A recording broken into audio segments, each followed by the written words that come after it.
mesmo, né? Não tem como. O time tá ruim. Com toda a sinceridade do mundo, cara. Eu adoraria estar elogiando aqui a administração do Santos. Pô, claro. Adoraria, cara. Claro. Adoraria, né? O Santos fazendo um baita trabalho.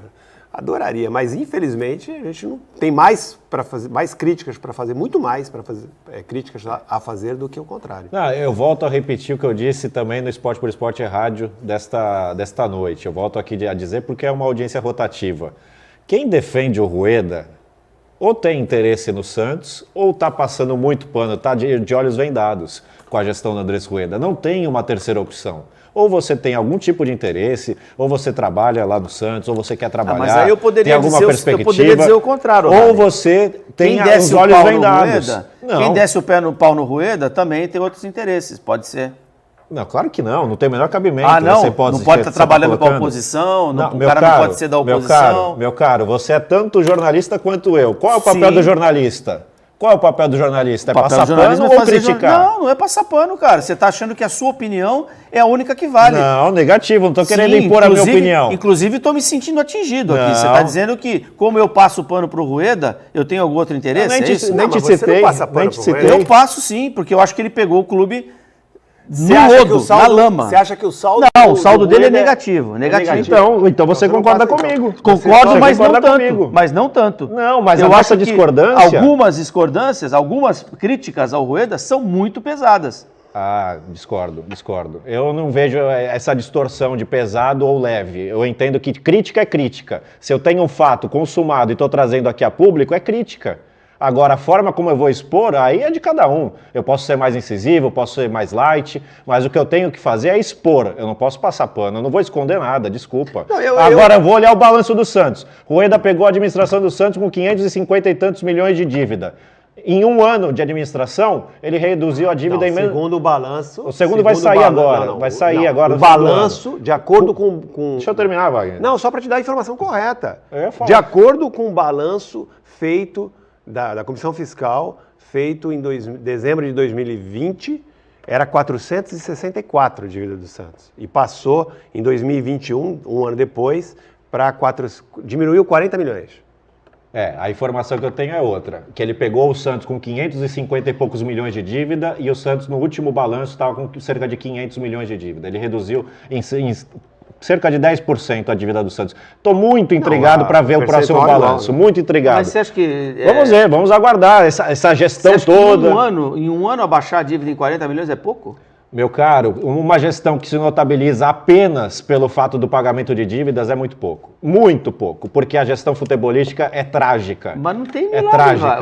Claro que não tem milagre, então eu quero ver o próximo balanço, se ele vai girar em torno de 500 milhões ou se ele vai ter uma redução significativa. Eu estou muito ansioso, vamos aguardar. E a gente sempre tem que lembrar aqui que o Rueda pegou o time com dívidas, com Transferban e com muito mérito, né, se preocupou com isso e começou a negociar as dívidas. A gente tem que sempre ressaltar isso. Só que a gente tem que ressaltar também que entrou muito dinheiro na gestão Rueda.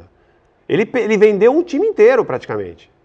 E mais, ele pegou toda a premiação. Ele teve que vender?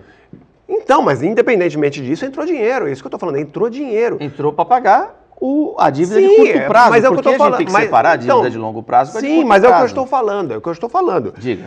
Não foram só dívidas. Ele pegou dinheiro também, entrou dinheiro com a venda desses jogadores e entrou dinheiro da premiação do ano anterior, que foi muito boa. O Wagner está lá no balanço, quanto entrou e quanto Exatamente, saiu. Está no balanço. Todo ano o presidente do Santos tem à disposição 300 milhões, no mínimo, que são mais ou menos, né? Às vezes 280, às vezes 350. Quanto que deu no último balanço? Eu não tenho de cor de cabeça. Todo ano o presidente do Santos vai ter 300 milhões, 350 milhões. Aí vai contar a dívida de curto prazo. Quanto que tem para pagar no ano?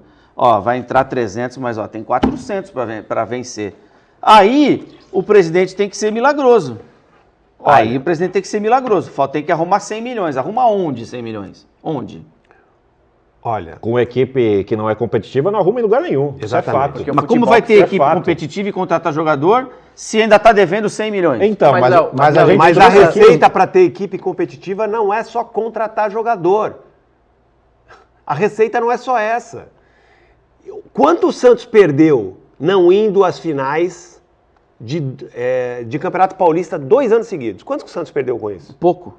Não foi pouco. Não é pouco. O Paulista tem uma... Não é pouco. Cara, não chega nem a 10 milhões se o Santos perdeu. Premiação, patrocinador, Não, o patrocinador tá cheio, a camisa tá lotada, não tem nem onde pôr. Tá, mas e qualidade? Daqui a pouco vai pôr no sovaco. Mas e qualidade? Não sei, Tá muito parecendo... melhor que os dois últimos presidentes. Então, qual a chance de o Santos arrumar um bom patrocinador indo para as finais de um Campeonato Paulista ou obrigando pelo rebaixamento? Qual a visibilidade do Exatamente. Santos? Então, não é só a questão da premiação por classificação. Não é só isso. Tem todo um resto. Né? Outra coisa, jogador. O Santos perde jogador.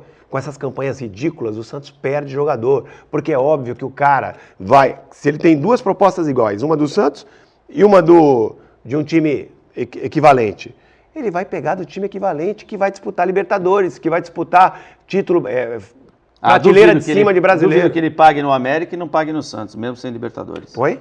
Eu duvido que ele pague a mesma coisa na camisa do América, que vai disputar Libertadores. Não, falei de jogador, tô falando de jogador. Escolha de jogador. O jogador também até não vai jogador jogar no perde. América, entre o Santos e o América Mineiro, ele não vai. A gente Pode ser tem contra o Palmeiras, Corinthians, São Paulo. A gente tem visto, então, mas a gente tem visto aí jogadores optando mais por projeto do que por clube. A gente tem visto aí, o cara prefere disputar uma Libertadores, pelo... O Vojvoda mesmo recusou propostas, não quis negociar ninguém porque estava com Fortaleza na Libertadores. Então, isso tem acontecido sim. E tem a questão de salário, de contrato. O jogador hoje não vai só pela camisa.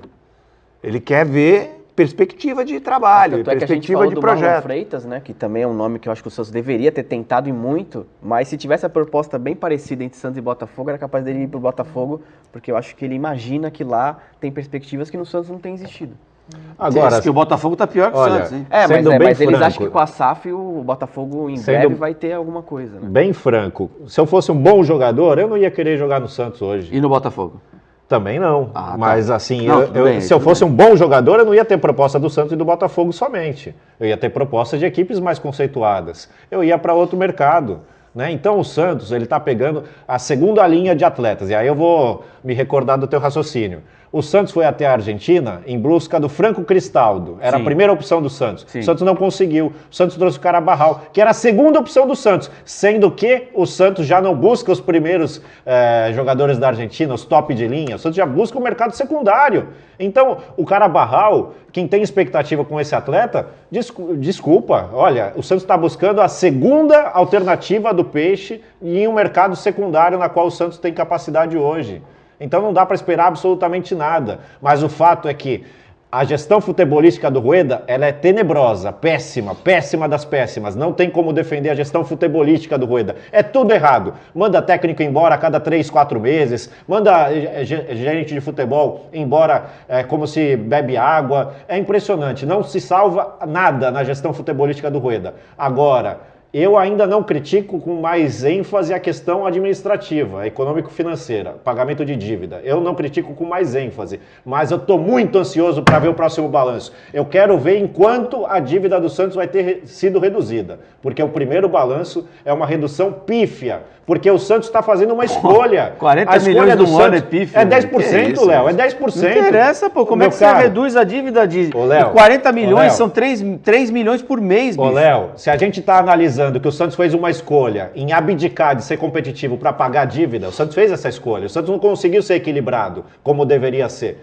O Santos deveria ter uma equipe que teria um investimento no futebol ao mesmo tempo que estaria pagando seus credores. A balança teria que ser equilibrada. Mas não, o Santos privilegiou apenas pagamento de dívida. Essa é a política do Santos. E não tem o que se contestar. O presidente foi eleito com base nessa prerrogativa. Ele não enganou ninguém. Ele falou que ia pagar a dívida. E está pagando. Dane-se o futebol. O futebol está marginalizado. Ok. Então eu quero ver o próximo balanço ao término do ano. Enquanto a dívida do Santos vai ser reduzida. Se ficar em torno de 500 milhões, é uma falácia o presidente Andrés Rueda, porque não se salva nada. A gestão futebolística é péssima e a gestão financeira vai continuar com o Santos atolado. Então não se salva nada. Eu estou muito intrigado para ver o próximo balanço. Vamos aguardar. Se ele conseguir apresentar o Santos com 400 milhões de dívida, uma redução sensível, aí parabéns ao Rueda. Mas por hora eu prefiro aguardar antes de criticar a gestão econômico-financeira dele.